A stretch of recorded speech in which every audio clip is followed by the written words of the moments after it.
खबरों की शुरुआत करते हैं इस वक्त की बड़ी खबर के साथ। सोनिया गांधी और राहुल गांधी को ईडी का नोटिस। नेशनल हेराल्ड मामले में जारी किया गया नोटिस। राहुल गांधी को 2 जून और सोनिया गांधी को 8 जून को पूछताछ के लिए किया गया तलब। डराने धमकाने का काम हो रहा है, इस तरह सिंघवी का बयान सामने आ रहा है। डरेंगे नहीं, झुकेंगे नहीं, डट कर मुकाबला करेंगे। बदले की नियत से काम करी है हुकूमत। तो बड़ी खबर, सोनिया गांधी और राहुल गांधी को ईडी की जानिब से नोटिस जारी किया गया है। नेशनल हेराल्ड मामले में जारी किया गया नोटिस। मनी लॉन्ड्रिंग केस में यह नोटिस जारी किया गया है। राहुल गांधी को 2 जून और सोनिया को 8 जून के लिए पूछताछ के लिए तलब किया गया है। वहीं सिंघवी का कहना है कि डराने धमकाने का काम हो रहा है।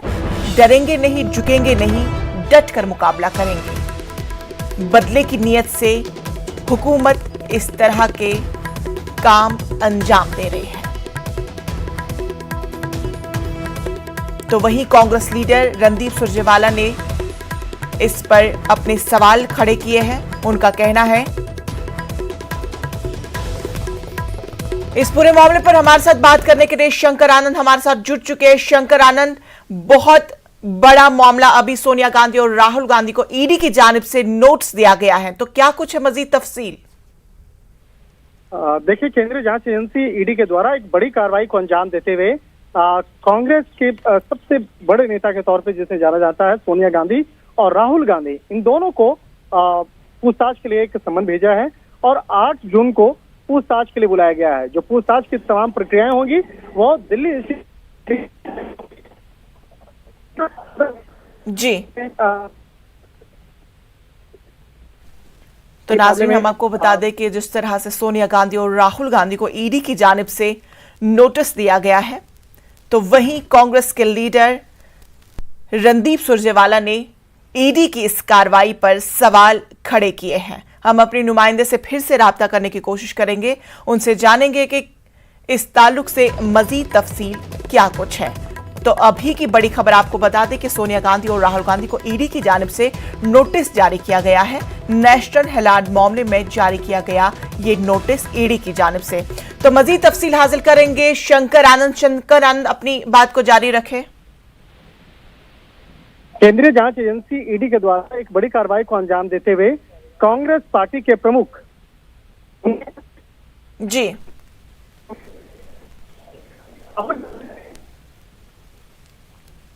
करेंगे।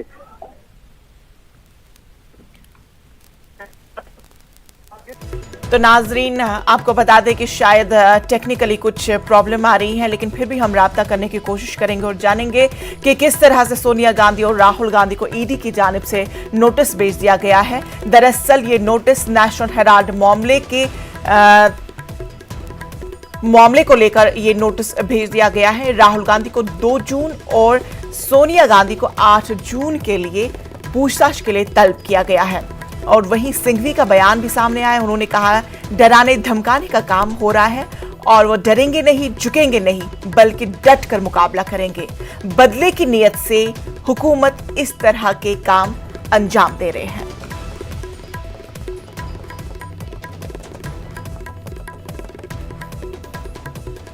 तो वहीं आपको बता दें कि कांग्रेस के लीडर रणदीप सुरजेवाला ने भी इस ईडी की कार्रवाई पर सवाल खड़े किए हैं। जी शंकर, अपनी बात को मुकम्मल कीजिए।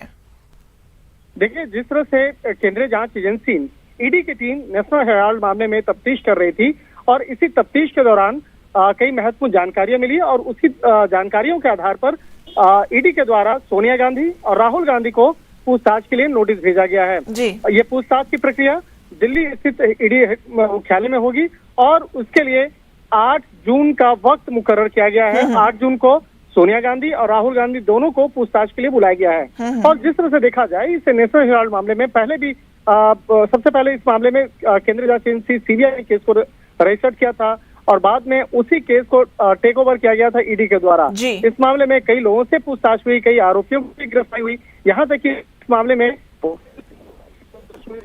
से कहते हैं कि ये मामला जरूर पुराना है, लेकिन जिस तरह से तफ्तीश कई महत्वपूर्ण जानकारियां मिलती गई, कई सबूत मिलते गए, उन्हीं दोनों को जब खंगाला गया उसके बाद कांग्रेस पार्टी के प्रमुख सोनिया गांधी और राहुल गांधी को आगे पूछताछ के लिए बुलाया गया है।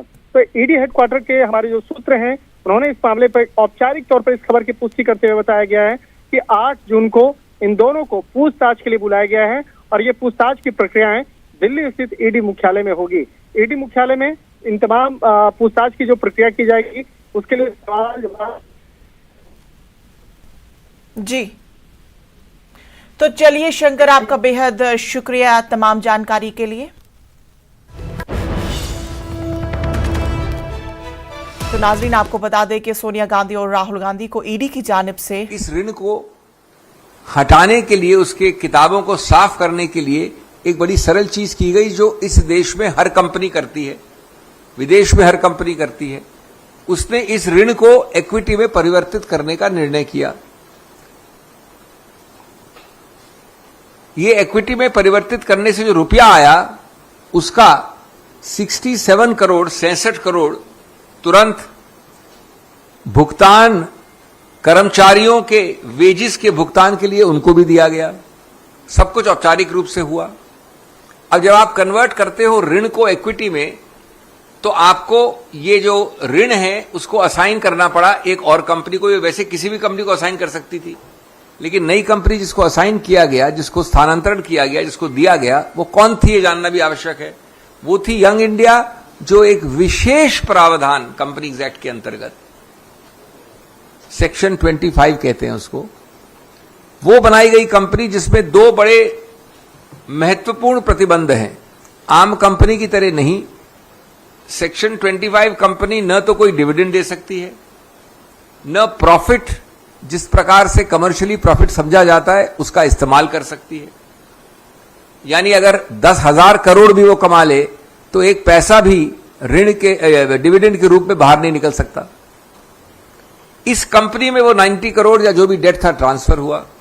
दूसरी बात, जब ये कन्वर्ट होती है ऋण इक्विटी में, तो यंग इंडिया वैसी ही रहती है, सिर्फ वो शेयर होल्डर बन जाती है एजेएल में, और एजेएल के पास जितनी भी संपत्ति है, अचल या मूवेबल, वो सब एजेएल के पास ही रहती है। तो दूसरा बिंदु के एक पैसे का, एक अचल संपत्ति का, एक बिल्डिंग का, एक फ्लैट का, एक किसी चीज का स्थानांतरण, ट्रांसफर कहीं नहीं हुआ, किसी को नहीं हुआ, कभी नहीं हुआ। कभी ईडी, कभी सीबीआई, कभी आईटी का दुरुपयोग करके हर राजनीतिक विरोधी को, कश्मीर से कन्याकुमारी और गुजरात से पश्चिम बंगाल तक डराना, धमकाना और देश का पूरा ध्यान इधर से उधर करना, ये तकनीक अब पुरानी हो गई है।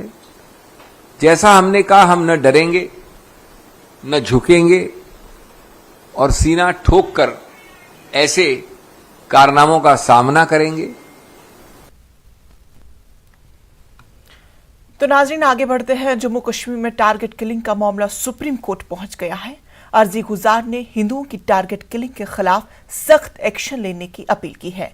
वकील विनीत जिंदल ने सुप्रीम कोर्ट में अर्जदाश्त दायर की है और अर्जदाश्त को मुफाद आमा की अर्जदाश्त तस्लीम करने की अपील की है।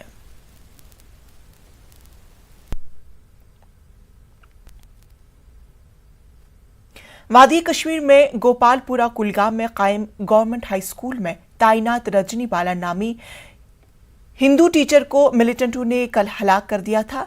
नौनचक सांबा की रहने वाली रजनी बाला की लाश कल शाम आखिरी रसूमात के लिए उनके आबाई गांव पहुंचाई गई थी। आज रजनी बाला के आखिरी रसूमात अदा की जा रही है।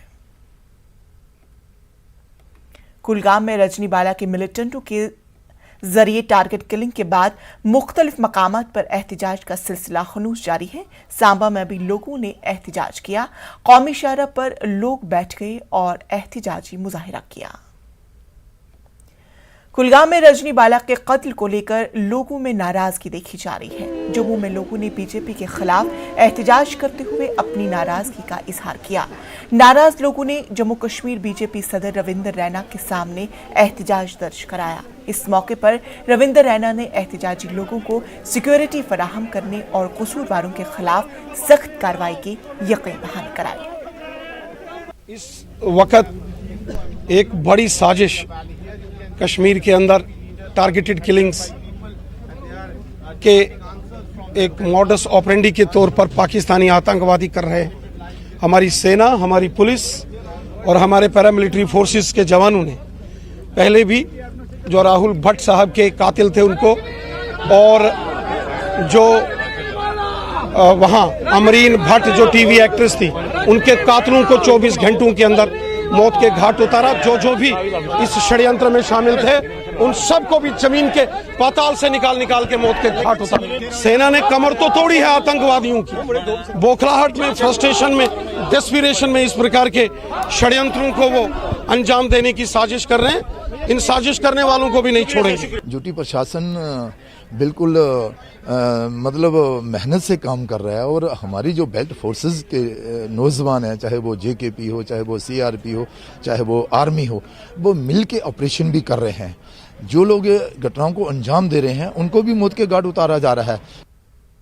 रजनीवाला कत्ल मामले में आम आदमी पार्टी ने मरकजी हुकूमत को निशाना बनाया है।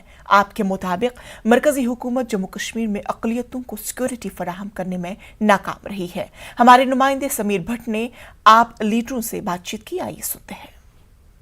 हमारे साथ इस वक्त हैं आम आदमी पार्टी के सीनियर लीडर यशपाल कुंडल, जो कि सांबा से ही हैं, और आम आदमी पार्टी के जम्मू कश्मीर के प्रेसिडेंट कन्वीनर ओम प्रकाश हजूरिया।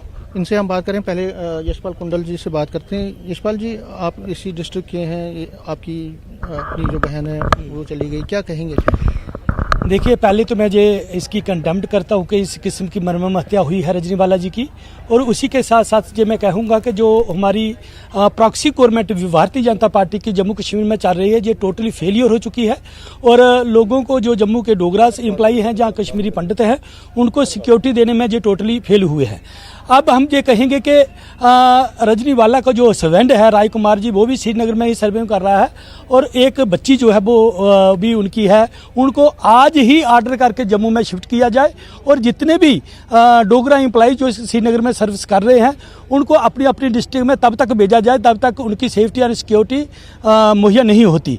हम ये कहेंगे कि अगर ये जब पार्लियामेंट लगती है तो हमारे होम मिनिस्टर साहब ये स्टेटमेंट देते हैं कि वहाँ पर तो चिड़ी नहीं मारी जा रही है, लेकिन देखने में ये आ रहा है कि निर्दोष लोगों की हत्या हो रही है। हमारी बहन जो उधर 10-12 साल से बच्चों को पढ़ा रही थी, उनकी टारगेटें किलिंग हुई, और जब तक गवर्नमेंट ये मुहैया नहीं करवाती उन लोगों को अपनी अपनी डिस्ट्रिक्ट में भेजा जाए, सेफ और सिक्योर जोन में भेजा जाए।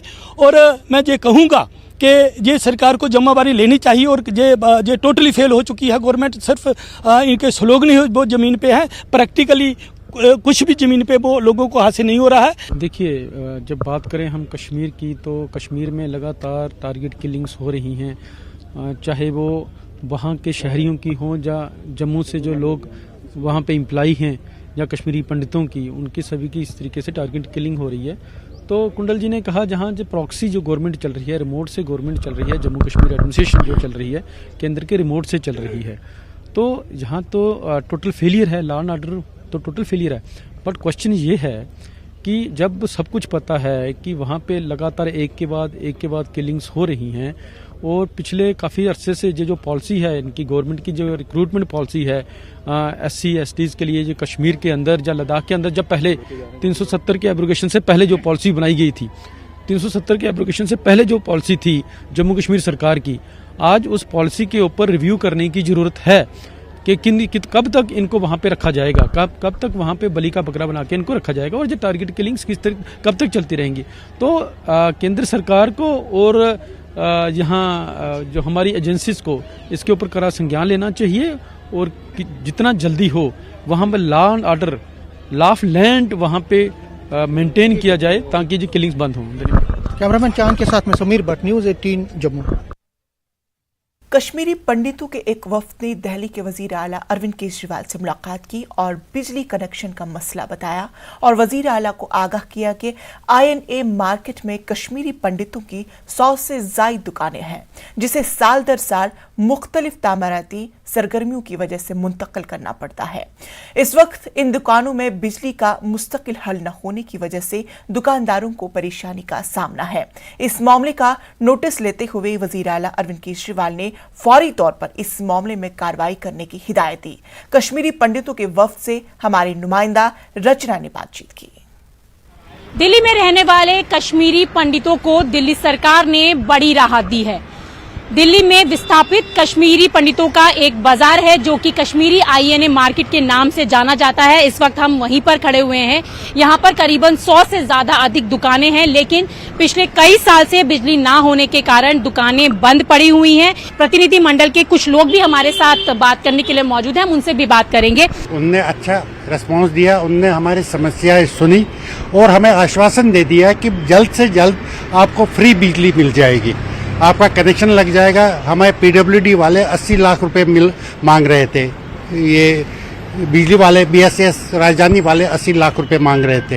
वो कह रहे थे PWD वालों ने जब हमें शिफ्ट किया था तब उनने हमारे साथ प्रॉमिस किया था कि हम आपको सारी सुविधाएं दे देंगे, लेकिन वहाँ के अफसर बदल गए और उनका प्रॉमिस भी बदल गया। मैं पर्सनली बीजेपी में गया लाइट के लिए, ये राकेश जी मेरे साथ में थे। 2 महीने पहले हमने बीजेपी में दोहार लगाई है कि हमारी मार्केट में लाइट नहीं, भैया हम भूखे मर रहे हैं, लेकिन अभी तक उसका कोई रिजल्ट मेरे को नहीं मिला। यहाँ तक कि हमने मीनाक्षी लेखी जी को भी एक मेमोरेंडम अपना दे दिया, वहाँ से भी कोई रिस्पॉन्ड नहीं मिला हमारे को। अल्टीमेटली मजबूरन होकर हमें CM केजरीवाल जी के पास जाना पड़ा, जिन्होंने हमें ये आश्वासन दे दिया कि 1 महीने के अंदर अंदर आपके सारे समाधान हम हल कर देंगे। पहले हम इससे लेफ्ट में जब ये फ्लैट बने हैं यहाँ पे बैठते थे, तो वहाँ पे पुल बनने का सदन का पुल, ये इनका जो पुल बना है वहाँ से हटा के इस साइड में बिठा दिया हमको। मतलब जब कोई काम होता है तो ये दुकानें चेंज कर दी जाती है। कर दिया। ये चौथी बार है हमारी, ये चौथी शिफ्टिंग है, ये हमारी चौथी शिफ्टिंग है।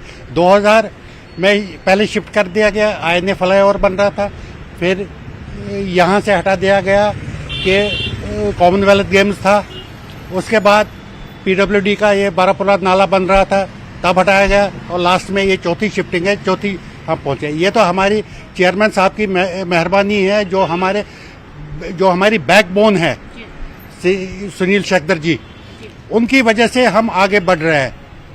नहीं तो ये कह रहे थे दुकानें ही नहीं है आपकी, जबकि गवर्नमेंट ने हमें बिठाया है, हम खुद नहीं बैठे, हमने कब्जा नहीं किया है। तो आपने देखा कि किस तरीके से लगातार परेशानियों का सामना करने के बाद एक बार फिर से आशा की उम्मीद यहाँ पर जागी है कि 1 महीने के बाद सब कुछ ठीक होगा और यहाँ पर बिजली और पानी उपलब्ध होगा, ये दुकानें फिर से खुल सकेंगी। और साथ ही साथ केंद्र सरकार से इनकी दरकार है कि एक प्रपोजल बनाया जाए और इस समस्या का एक परमानेंट सोल्यूशन निकाला जाए। कैमरा पर्सन योगेंद्र के साथ रचना, न्यूज़ 18 दिल्ली। अब बात करेंगे मशहूर गुलूकार हरदिल अजीज, हमेशा अमर रहने वाले केके की।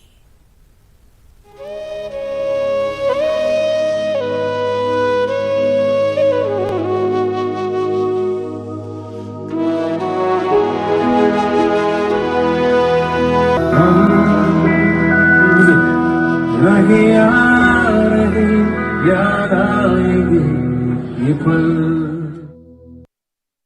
मशहूर गुलूकार के मौत पर सवाल उठने लगे हैं। के की मौत पर अननेचुरल केस दर्ज किया गया है और कोलकाता पुलिस होटल में तफ्तीश कर रही है।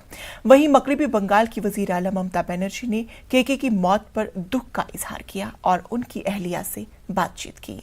53 साल के ने हिंदी में 100 से ज्यादा गाने गाए हैं। उन्होंने हिंदी, तमिल, तेलुगु, कन्नड़, मलयालम, मराठी और बंगाली समेत दीगर जबानों में गाने रिकॉर्ड किए हैं।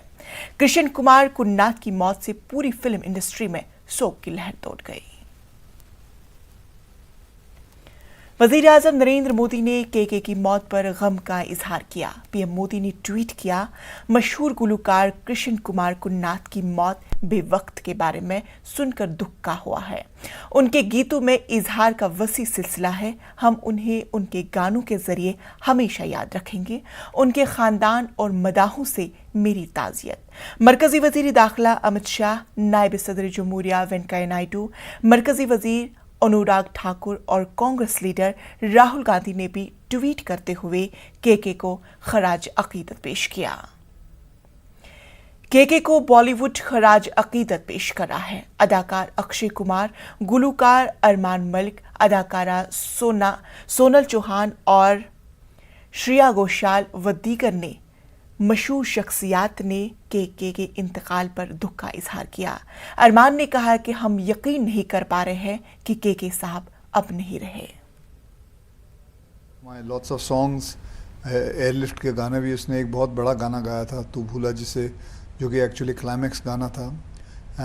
It was because of that song the climax was sounding so good, because वो पूरा का पूरा गाना चलता है जब हमने 1,70,000 लोगों को इंडियन एयरलाइंस ने और इंडियन एयरफोर्स ने जाके बचाया था। तो वो and it was a very shocking thing what happened last night. मैं भी तभी लौटा था and I heard that and it's very sad that lots of our singers, we are losing them and it happened in a very young age. समय से बड़ा कोई बलवान नहीं होता, परमात्मा से बड़ा कोई विधान नहीं होता। हमारे कलीग, हमारे मित्र, हमारे दोस्त के कृष्ण कुमार बहुत ही अच्छे गायक, बहुत ही अच्छे इंसान, उनका अकस्मात जाना पूरे संगीत जगत के लिए एक बहुत ही गहरा संवेदना और दुख और पीड़ा का समय हो गया है। मैं उनके परिवार के प्रति बहुत गहन संवेदनाएं रखता हूं। कुछ परिस्थितियां ऐसी हो जाती हैं कि मनुष्य को निशब्द कर जाती हैं। मनुष्य अचेत हो जाता है, बोलने लायक नहीं होता। अचानक जाना तो सभी को होता है, लेकिन इस आयु में जाना और इस तरह से जाना तो ये एक बहुत ही पीड़ादायक स्थिति हुई। तो ऐ मेरे मित्र, आपकी आत्मा को परमात्मा सद्गति दें और आपके परिवार को ये पूरी पीड़ा, पूरा दुख सहन करने की शक्ति दें, संबल दें। के की आवाज अपनी मौलिकता लिए हुए थी, बिल्कुल अलग आवाज, इसीलिए लोगों ने उनको बहुत पसंद किया। अलग स्टाइल, अलग आवाज, अदायगी, स्टेज प्रेजेंस बहुत अच्छा। उनके जाने का हमें बहुत दुख है और ईश्वर से ये प्रार्थना है कि आत्मा को शांति मिले और उनके परिवार के लोगों को शक्ति मिले और ये दुख हो सके। के साहब आज हमारे बीच में नहीं है। बहुत ही वर्सटाइल सिंगर, बहुत ही रूहानी आवाज़, बहुत ही प्यारी आवाज़, तड़प तड़प के इस दिल से आह निकलती रही।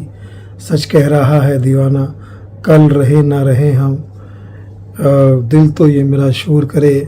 बहुत सारे हिट गाने, उनके हर मूड के गाने उन्होंने गाए हैं। बड़ा दुखद क्षण है ये, बहुत ही दुखद पल है। के साहब, यकीन नहीं हो रहा कि आप आज हमारे बीच में नहीं हैं, लेकिन फिर वही कहूँगा कि कलाकार अपने काम के जरिए हमेशा जिंदा रहता है, हमेशा हम में रहता है। आपको दिल से नमन है। मेरे ख्याल से हम लोग का एक जो आया था, मैं उदित नारायण कुमार शानू के बाद और सोनू निगम के बाद अगर कोई एक सच्चा प्लेबैक सिंगर आया, सिंगर्स बहुत आए, लेकिन अगर कोई प्लेबैक सिंगर आया जिसकी आवाज़ स्क्रीन के लिए बनी थी और सिंगिंग जिसकी आवाज़ में सिल्क था, सिल्की वॉइस एंड दबंग आवाज़, दैट इज़ ओनली के, जिसकी वजह से थोड़े दिन और प्लेबैक सिंगिंग ठहर गई। हैट्स ऑफ टू यू के। आप मॉडर्न सिंगर हो के भी आपने मॉडर्न पद्धति को नहीं अपनाया। अपनी प्रतिभा और अपने संस्कारों से आपने सबके दिलों पे विजय पाई है। I respect you, I miss you, I love you के। I am your biggest fan.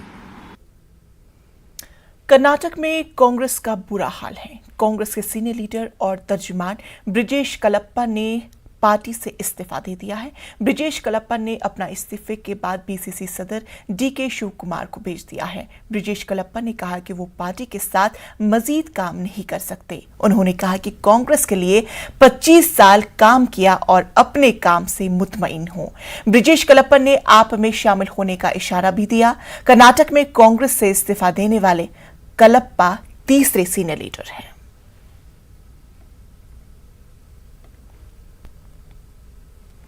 Gangster लार्डनेस Bishnoi ने दिल्ली हाई कोर्ट में सिक्योरिटी को लेकर दायर की गई अपनी अर्जी वापस ले ली है। अब पंजाब हरियाणा हाई कोर्ट में अर्जी दाखिल करेंगे। गैंगस्टर लार्डनेस बिश्नोई अपनी मौत से खौफजदा है। दरअसल लार्डनेस बिश्नोई गैंग ने सिद्धू मूसेवाला के कत्ल की जिम्मेदारी कबूल की है, जिसके बाद तिहाड़ जेल में बंद गैंगस्टर लार्डनेस बिश्नोई की मुश्किलात बढ़ गई है।